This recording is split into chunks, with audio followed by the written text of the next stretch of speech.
형제와 여러분 안녕하세요. 오늘은 4월 4일 목요일 하나님 손에 달린 세상의 미래라는 제목으로 창세기 41장 1절부터 16절까지를 묵상합니다. 1절 만 2년 후에 바로가 꿈을 꾼즉 자기가 나일강가에 서 있는데, 자 2년이 지났습니다. 언제부터 2년입니까?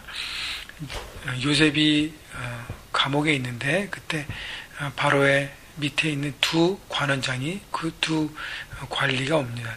떡 굽는 자와 술 맡은 관원장. 그래서 각각 꿈을 꾸는데 요셉이 해석을 해주죠. 해석에 따라서 한 사람은 복직되고 한 사람은 죽었습니다. 그래서 그 복직되는 꿈을 꾸는 술 맡은 관원장에게 복직되면 바로 왕에게 나의 그 억울함을 좀 호소해달라고 얘기했습니다. 그런데 그렇게 얘기하고 나서 복직된 다음에 2년이 흘렀다는 것이죠. 2년 동안 잊혀진 요셉의 부탁. 요셉은 또 다른 2년을 감옥에서 보냈습니다. 자신의 눈에 보이지 않는 미래를 바라보고 하나님을 믿는 믿음으로 주어진 일에 책임을 다한다는 것 참 쉽지 않아요. 그러나 요셉은 감옥에서 나올 그 순간까지 하나님의 때가 이루어질 것을 바라보고 기다렸습니다. 기다렸기 때문에 요셉은 승리하는 자가 되었어요. 여러분 참 어려워요. 언제 끝날지 모르는 고난과 언제 끝날지 모르는 이 훈련의 시간들이 바라보면서 참 어렵지만, 그러나 매일매일 분명히 뜻이 있다. 믿음으로 자신에게 다짐하면서, 우리에겐 또 묵상이 있잖아요. 묵상을 통해서 하나님의 뜻을 붙잡으면서 갈 때 요셉처럼 끝까지 승리할 수 있는 것입니다.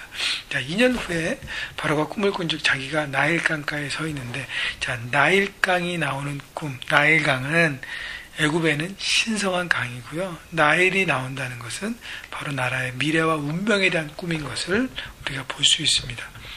자, 2절 보니 아름답고 살찌는 7암소가 강가에서 올라와 갈밭에서 뜯어먹고, 그 뒤에 또 흉하고 파리한 다른 7암소가 나일강가에서 올라와 그 소와 함께 나일강가에 서 있더니, 그 흉하고 파리한 소가 그 아름답고 살찐 소를 7소를 먹은지라 바로가 곧 깨었다가, 5절 다시 잠이 들어 꿈을 꾸니 바로가 한 꿈을 꾸고 그 다음에 깨자마자 또 다시 꿈을 꿉니다. 자, 두 번째 꿈을 꾸는 것도 비슷해요.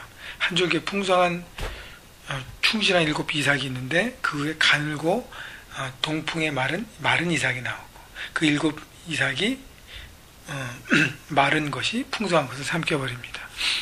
자, 8절 아침에 그의 마음이 번민하여 사람을 보내 애굽의 점술가와 현인들을 모두 불러 그들에게 그의 꿈을 말하였으나 그것을 바로에게 해석한 자가 없었더라. 자, 왕이 꿈은 보통 꿈이 아니라 나라의 미래와 존망이 달린 꿈이었는데 아무도 그걸 해석할 수 없고 본인도 모르기 때문에 번민한 거예요. 분명히 신이 자신에게 뭔가를 말씀하시는데 나는 모르겠다는 거죠. 자, 여러분, 꿈은 하나님의 계시입니다. 하나님의 뜻을 푸는 것을 사람의 지혜와 사람의 생각과 사람의 지식과 경험으로는 풀어낼 수 없습니다.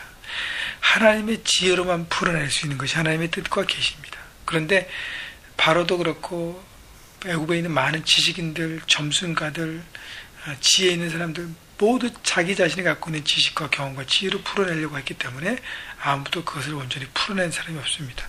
꿈이 하나가 아니라 2개이기 때문에 더 어려웠어요. 그때 9절 술 맡은 관원장이 바로에게 말하여 이르되 내가 오늘 내 죄를 기억하나이다.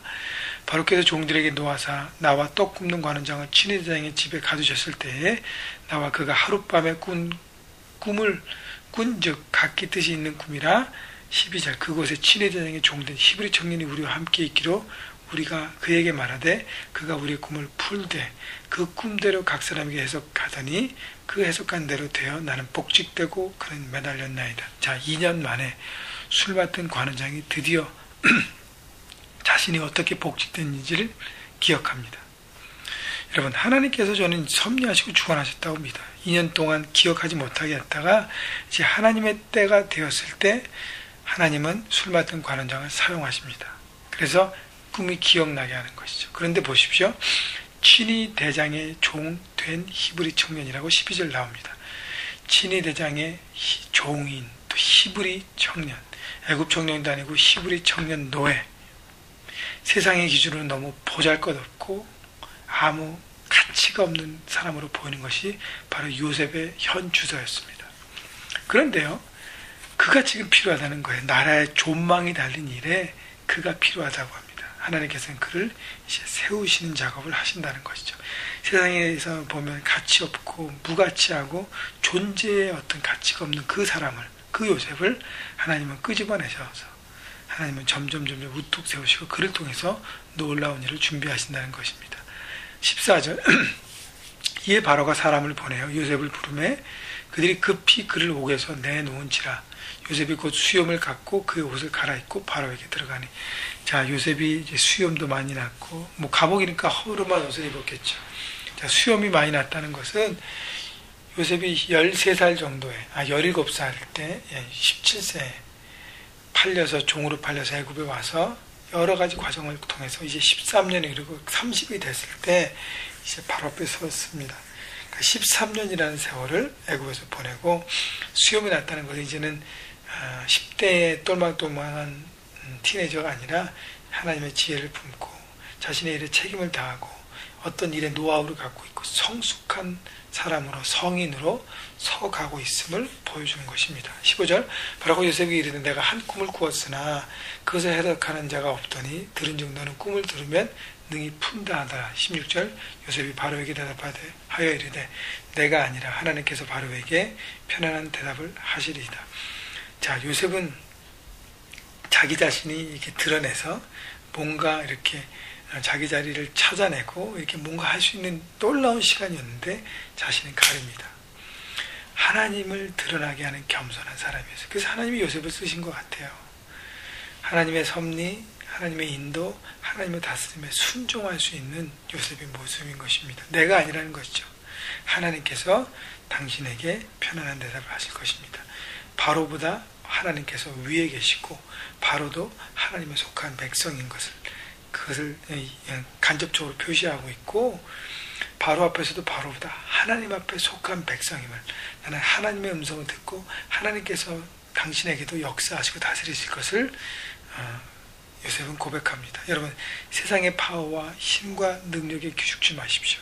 하나님은 그 위에 계셔서 모든 걸 다스리십니다. 그것을 믿고 바라볼 때 세상을 두려워하지 않고 세상을 이기는 능력 있는 하나님의 사람이 될 것입니다. 여러분, 세상의 미래는요, 하나님 손에만 달려 있습니다. 우리가 하나님의 뜻을 날마다 구하고 나갈 때 앞에 한 치 앞도 내다볼 수 없는 우리의 미래지만 우리가 믿음으로 달려갈 수 있는 것이 바로 하나님이 우리와 함께 계시고 하나님이 내 삶을 주관하시고 계시는 것입니다. 여러분, 세상 현장에서 어떤 세상이 갖고 있는 재정과 힘과 파워에 기죽지 마시고 늘 하나님 앞에 정직함과 정결함으로 쓰셔서 하나님의 힘과 능력을 가지고 지혜를 가지고 세상을 돌파하는 믿음의 종들 되시기를 주님의 이름으로 축복합니다.